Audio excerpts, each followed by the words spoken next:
جو بندوبست رب کرتا ہے. آزمائش آ جاتی ہے, بڑے بڑوں پہ آ جاتی ہے, لیکن بعض اوقات بڑی تکلیف ہوتی ہے جب اس بندے کو لوگ کٹہرے میں کھڑا کر دیں جس کا جرم ہی کوئی نہیں, اس شخص سے لوگ سوال جواب شروع کر دیں جس بیچارے کے خیال میں بھی وہ بات نہیں. پھر وہاں وضاحتیں دینا, نہ کردہ گناہوں کی وضاحتیں دینا, یہ بڑا بوجھ بنتا ہے, بڑی تکلیف ہوتی, اور لوگ کرتے ہیں یہ کام. پھر اللہ تعالیٰ جب بندوبست فرمائے, صحیح بخاری میں حضرت جریج کا ذکر فرمایا. جریج نفل پڑھ رہے تھے, ماں نے آواز دی, وہ آ نہیں سکے, نماز میں تھے, ماں ناراض ہو گئی. اس نے ہاتھ اٹھا کے کہا اللہ یہ اتنی دیر تک مرے نہ جب تک کسی بری عورت کا منہ نہ دیکھ لے. کسی اور کی دعا کے لیے سند نہیں ہے کہ وہ تیرے حق میں ضرور قبول ہوگی, لیکن ماں باپ کی دعا کے لیے میرے نبی پاک نے سند بیان کی ہے. سید عالم صلی اللہ علیہ وسلم فرماتے ہیں جب بھی ماں باپ اولاد کے لیے ہاتھ اٹھاتے ہیں رب ضرور قبولیت کا شرف عطا کرتا ہے. تو جہاں سند موجود ہے نا, کچھ افتتاح ابا جی سے بھی کرا لینے چاہیے, کچھ کام شروع کرنے سے پہلے صرف اماں سے ہی دعا کرا لینی چاہیے. یہ والا افتتاح بھی بڑے کام کا ہے کیونکہ یہاں سند بیان کر دیا میرے نبی کریم. تو جناب جریج کی ماں ناراض ہو گئی, کہنے لگی اللہ اس نے میری بات نہیں سنی. اب تھے تو وہ نیک, لیکن رب کریم کی حکمت کا تقاضا ہے, ماں کی دعا کو بھی قبول کرنا تھا. اللہ نے آزمائش میں مبتلا کر دیا. والدہ تو چلی گئیں, وہ ایک خیمے میں, ایک کٹیا میں, ایک جھونپڑی میں عبادت کرتے تھے, اللہ کو یاد کرتے تھے, رب رب کرتے تھے, اور لوگ ان کی بڑی تعریف بھی کرتے تھے. لوگ ان کے ارادت مند بھی تھے, عقیدت مند بھی تھے, اہل محبت بھی تھے. ایک عورت آ گئی, بس وہ اللہ کی حکمت پوری ہونی تھی. اس نے آ کے پہلے تو انہیں اپنی طرف مائل کرنا چاہا, جب نہ مائل ہوئے تو الزام لگا دیا. یہ ہمارے دور کا تقاضا ہے, لوگ پہلے آپ کو اپنے حق میں قائل کرتے ہیں, اپنی فرما برداری میں لانا چاہتے ہیں. اگر آپ نہیں آتے تو پھر وہ آپ کو مجرم قرار دے دیتے ہیں, یا میرے ساتھ چل ورنہ پھر میں تیرے خلاف پراپوگنڈا کروں گا. دو ہی باتیں. پہلے اس نے قائل کیا, جب جناب جنیج قائل نہ ہوئے تو اس نے قریب ایک چرواہا تھا, اس چرواہے کے ساتھ جا کے منہ کالا کیا. مقررہ وقت پہ بچہ پیدا ہو گیا. لوگوں نے کہا کس کا ہے؟ کہنے لگی اس خانقاہ میں, اس حجرے میں عبادت کرنے والے کا ہے. اگر کسی دیندار پر ذرا سا بھی الزام لگ جائے تو آپ یقین کریں کہ بڑے بڑے خوفناک لوگ بھی نیک ہو جاتے ہیں. جن کا اپنا سارا ماضی کالا سیاہ ہو وہ بھی اجالوں کے راہبر بن جاتے ہیں. جن کی اپنی زبانیں ساری زندگی آلودہ رہی ہوں وہ بھی بڑے بڑے اعلیٰ سچ بولنے لگتے ہیں. اعلیٰ کچے میرے مکان کی دیوار کیا گری, لوگوں نے تو میرے صحن میں رستے ہی بنا لیے. بڑے لوگ آ جاتے ہیں, پھر بڑا کچھ کرتے ہیں اور بڑے بڑے خوفناک جملے کستے ہیں. بس کو نقطہ جو ہاتھ آ گیا, ایسا جیسے گرنے کا انتظار کر رہے تھے. اب جناب لوگ اٹھے, احتجاج شروع ہو گیا, شور پڑ گیا. یہ بابا بڑا نیک بنتا تھا, نفل پڑھتا تھا, عبادتیں کرتا تھا, دیکھو اس کا حال کیا ہے کہ اس نے ناجائز بچہ پیدا کیا. بغیر تحقیق کے میں کہہ چکا ہوں کہ الجھے الجھے بکھرے بکھرے روز و شب دیکھے گا کون, لوگ تیرا جرم دیکھیں گے, سبب دیکھے گا کون. لوگ تیرا جرم دیکھیں گے, سبب کوئی غور نہیں کرتا کہ وجہ کیا تھی. او بھائی کچھ تو مجبوریاں رہی ہوں گی, یوں ہی کوئی بے وفا نہیں ہوتا.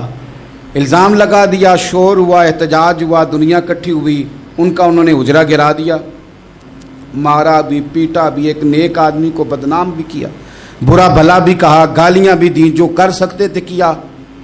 اب جب سزا دینے لگے نا تو جناب جریج کہنے لگے تھوڑی سی اجازت دیتے ہو, مار تو تم نے دینا ہی ہے.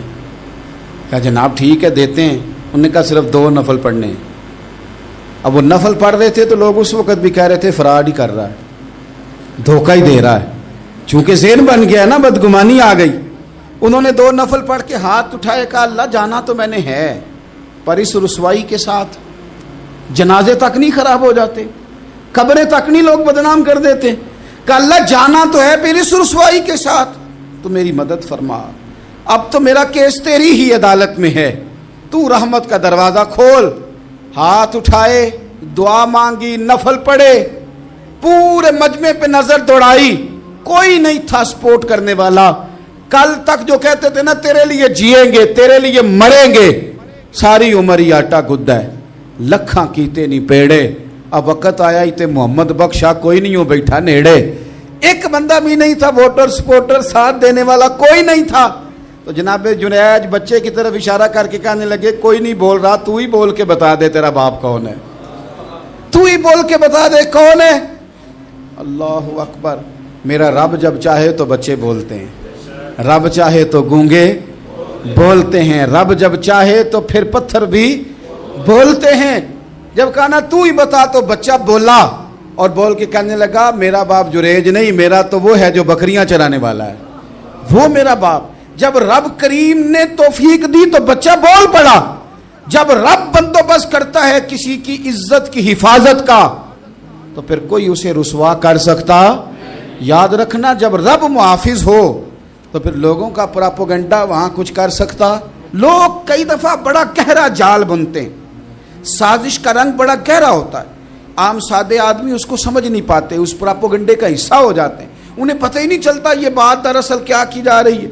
یہ کتنی گہری حسد کی آگ ہے جس کو لوگ بغض کے ساتھ ہوا دے رہے ہیں, اپنی عداوت کے ساتھ اس کو زیادہ جلا رہے ہیں. حضرت سیدنا عائشہ صدیقہ رضی اللہ تعالیٰ عنہ بیان کرتی ہیں, اور لطف کی بات یہ بھی بخاری میں موجود ہے. میں نے جناب جنید کا قصہ عرض کیا تو بخاری سے, یہ عرض کر رہا ہوں تو بخاری سے.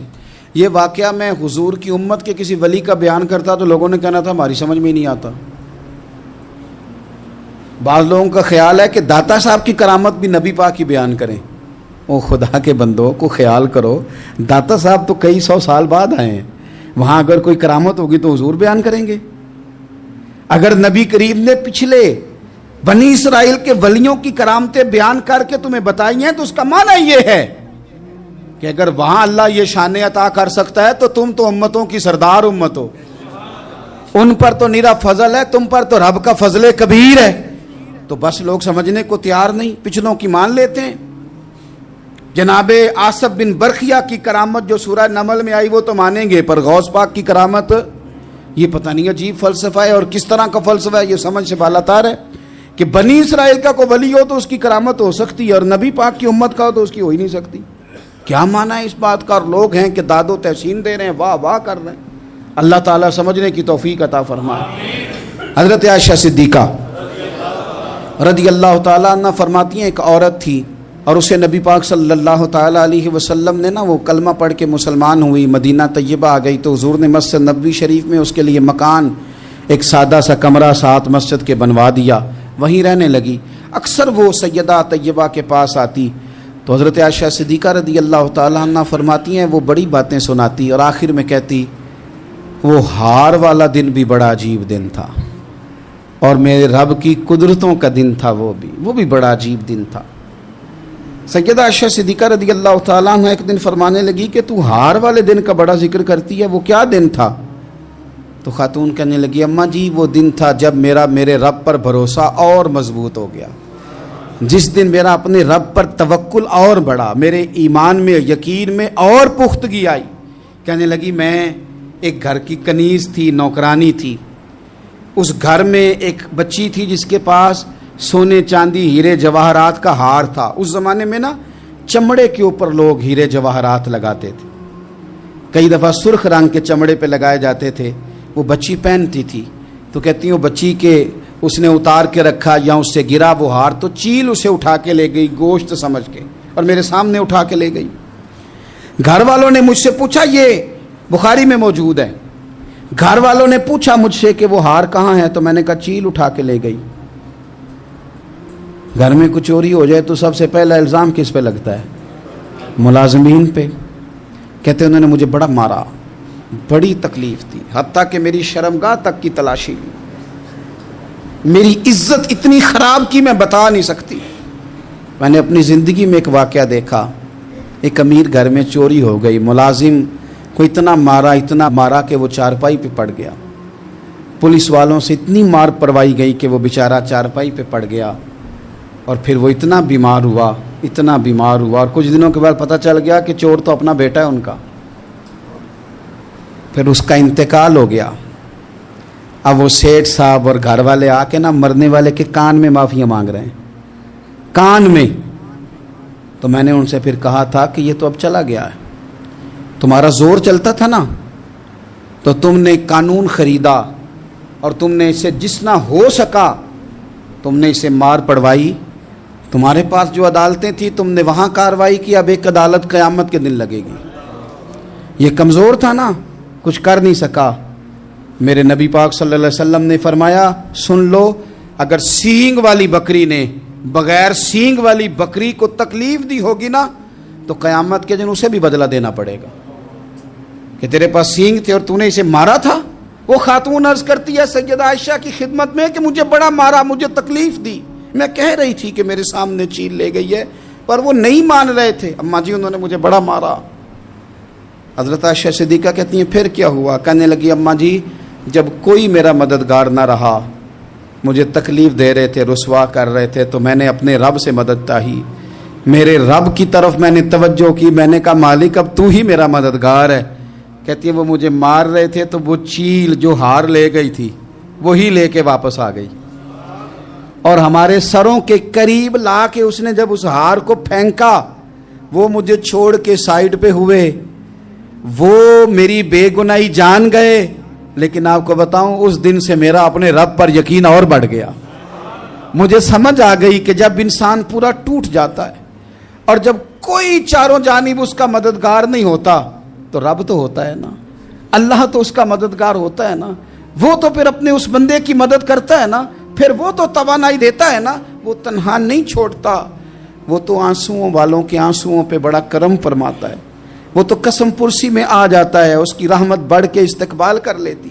تو بھائی جب آپ پر اللہ کی حکمت کے تقاضے پورے ہونے لگیں اور زندگی میں کبھی کوئی ایسا وقت آئے کہ آپ محسوس کریں کہ تنہا رہ گئے ہیں اور کئی اپنے بھی مخالفین کی جماعت میں نظر آنے لگے ہیں، تو اس وقت پھر دل، روح، زبان اور ذہن کو یکجا کر کے سمجھ لینا کہ جب ساری دنیا ساتھ چھوڑ جاتی ہے تو رب کی رحمتیں اس وقت بھی ساتھ رہتی ہیں اور اللہ کی مدد اس وقت بھی بندے پہ کرم نوازی کرتی ہے۔ ایک اور حدیث سنیں، لطف کی بات یہ ہے یہ بھی بخاری میں ہے، یہ بھی واقعہ بخاری میں ہے۔ اللہ اکبر۔ ایک شخص نے نا ایک بندے سے قرض مانگا، اس نے کہا مجھے قرضہ دو۔ وہ کہنے لگا کہ کتنا قرضہ؟ اس نے کہا 1000 دینار۔ دینار سونے کا ہوتا تھا، درہم چاندی کا ہوتا تھا۔ 1000 دینار چاہیے۔ اس نے کہا کوئی گواہ ہے تیرے پاس؟ غریب کا گواہ بھی کوئی نہیں بنتا، کبھی الجھ جائے نا کوئی بندہ تو کئی اپنے بھی کہہ دیتے ہیں کہ ہم اس کے قول فعل کے ذمہ دار نہیں ہیں۔ ایک غریب آدمی کو قرض کی ضرورت پڑ گئی، 1000 دینار چاہیے۔ میں کہہ چکا ہوں کہ درہم چاندی کا ہوتا تھا، دینار سونے کا، اب 1000 دینار لینا ہے۔ تو جس بندے سے اس نے کہا، اگرچہ وہ نیک بندہ تھا، اس نے کہا یار 1000 دینار دے دو، تو کہنے لگا کوئی گواہ ہے تیرے پاس؟ وہ کہنے لگا غریبوں کا گواہ کون ہوتا ہے؟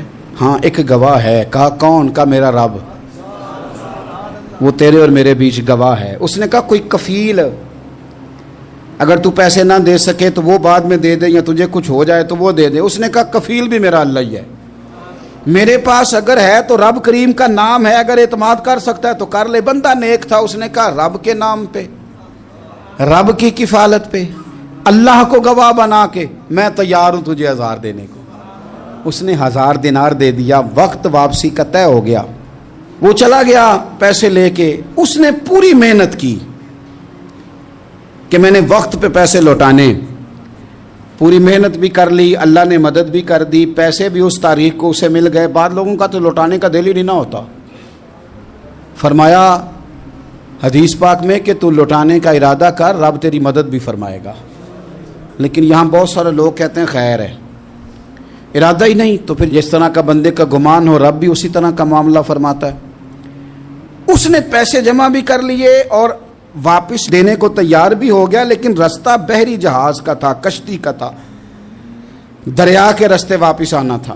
اب وہ جب آ گیا دریا کے کنارے تو بڑی کوشش کی، پر وہاں اسے کوئی کشتی نہیں ملی۔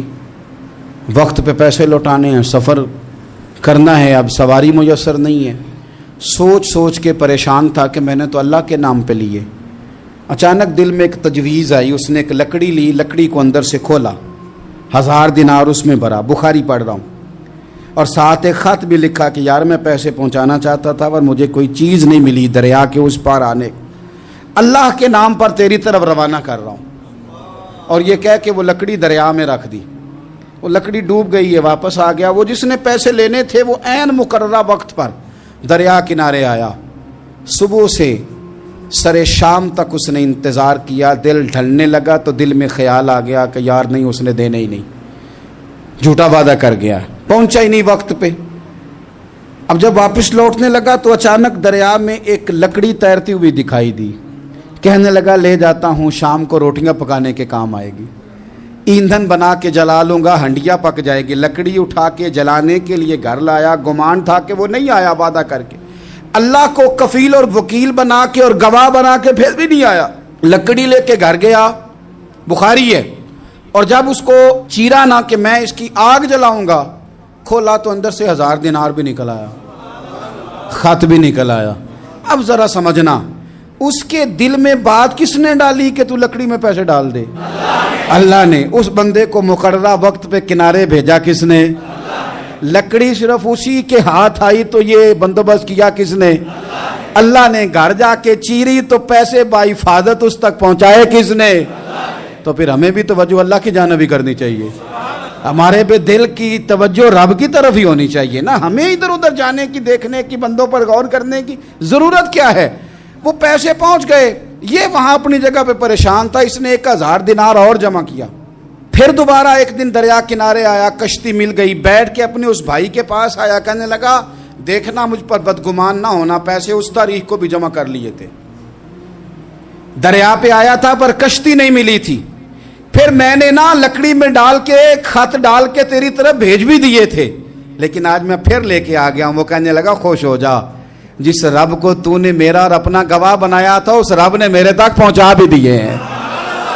جب لوگ اللہ کو گواہ بناتے ہیں، رب کی جانب اپنی توجہ کرتے ہیں، اپنی چاہتوں، خواہشات اور اپنی ساری چٹھیاں اپنے رب کریم کی رحمت کی طرف روانہ کرتے ہیں، پھر اللہ اپنے بندوں کو مایوس نہیں کرتا، اللہ اپنے بندوں کو نواز دیتا ہے، اللہ تبارک و تعالیٰ اپنے بندوں پہ کرم نوازی کرتا۔ او سنگیو، ساری امیدیں سیٹھوں، نوابوں، دنیا داروں سے کیوں وابستہ کرتے ہو؟